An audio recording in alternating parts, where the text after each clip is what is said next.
yourself because it's too bright, it's too holy, and that is the real you. You see, that is the real you. And so Yeshua is saying the kingdom of heaven is within you. That's your spirit person. Your spirit person. Your spirit person. Your spirit person. And imagine a community of people who has this spirit person, united together like we're united now, making the divine chain that the Father requested we should do. Then we become strong, unbreakable, unmovable. And we join with the angels in the divine realm around the throne of God, according to the message that was given in Revelation chapter 6, 7, 8, and it tells you all about it. It tells you all about it. And this is what we're doing here, because of course, as Miss Joy said in her prayer, what is in the heavens manifests itself in the earth too. So we are here talking about the divine things of God, but all the angels are doing the same thing, and we are united as one with them, and they with us. And that's the beauty about this whole thing. Yeah? Wonderful.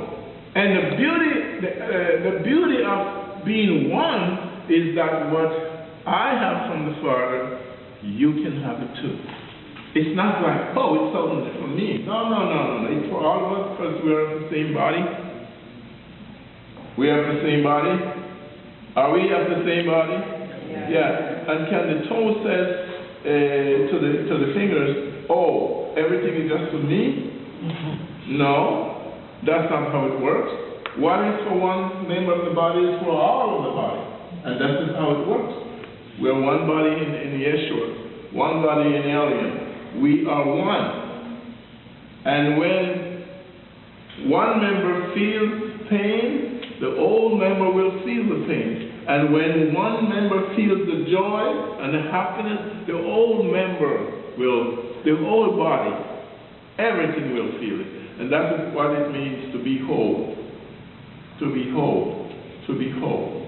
To be whole. To be a whole body. To be a whole person.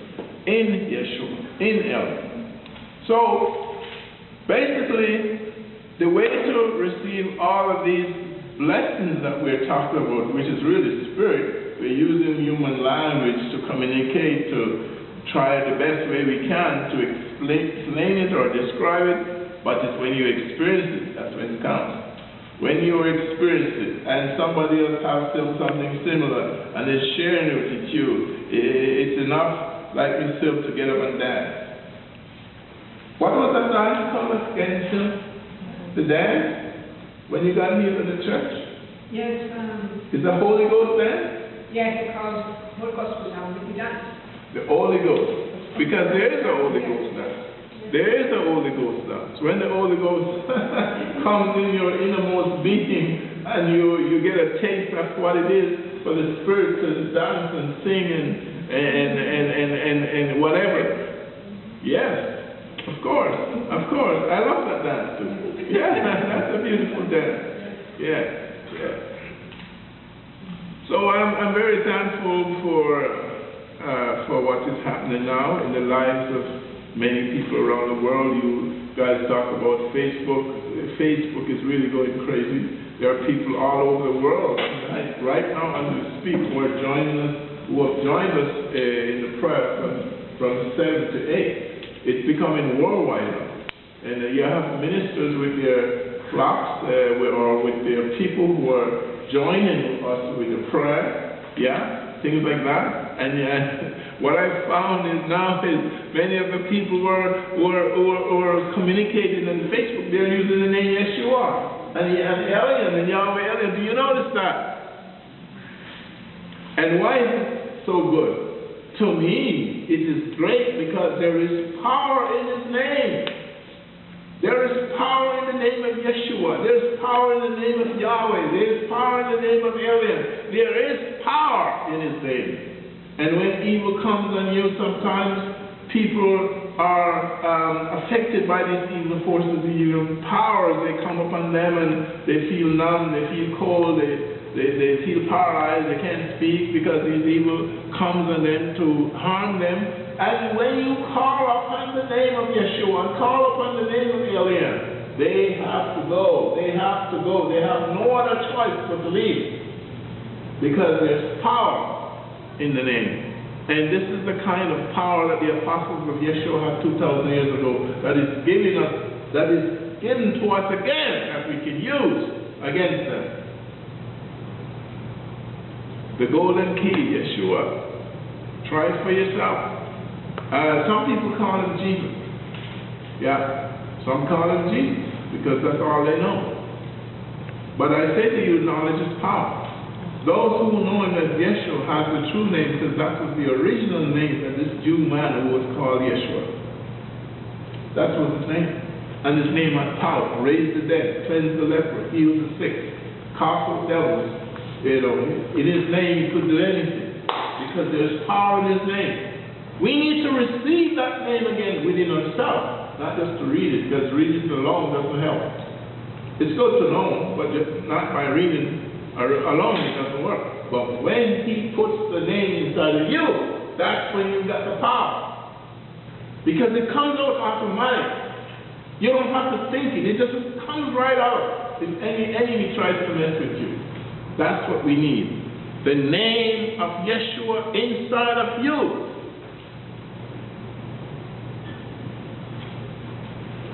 Wow. The golden key. That is the golden key. Yeshua. That is the golden key. And when you've got the golden key, you can open doors inside of your being. Doors can be opened. Doors open so that you can know the Father and the Son who you sent. Doors open so that you can know the power that is in the Father and the Son. Doors open that when you enter into this mansion, you know, when he said, in my Father's house, there's many rooms, many halls. If it was not so, I would not have told you. I go to prepare a place for you, and I'll come again and receive you to myself, that where I am, you will be there also. Well, you know what? When you get this key, Yeshua, you're able to enter into that house. Because that house is not a physical house that man has made. It's a house of spirit. Because God is the Spirit. Yeshua is the Spirit. Yahweh is the Spirit. And when you enter into a spiritual house, you're able to open doors. Because you've got the master key, the golden key. When that golden key is open, that golden key is able to open doors. And if you don't have that key, the doors won't be open. The doors won't be open because as Peter said in Acts chapter 5, there is no other name given to man whereby you can be saved but the name of Yeshua. Yes. That is the word. And with that name, those of you who have received the name already, you know how much power is in the name. Don't you know it? Power in the name of Yeshua. And for that, we are grateful. So thank you very much. And I hope, Miss Joy, your prayer was just great.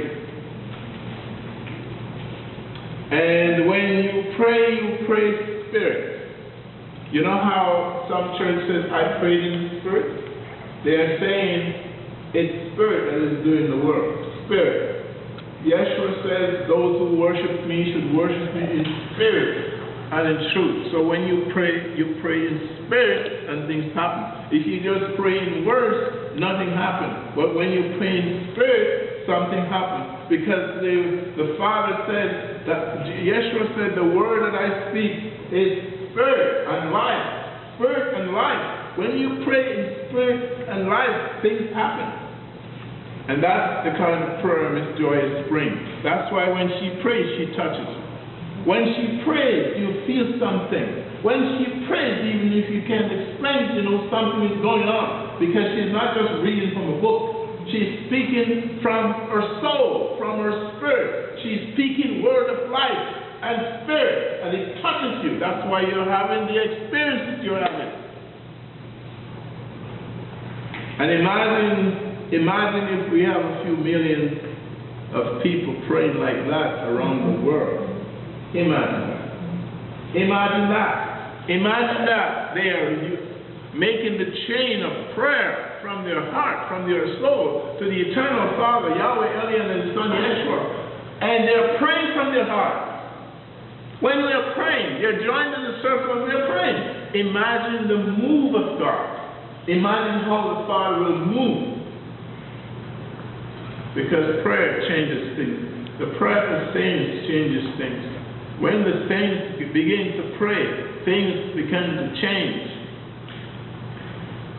The saints means the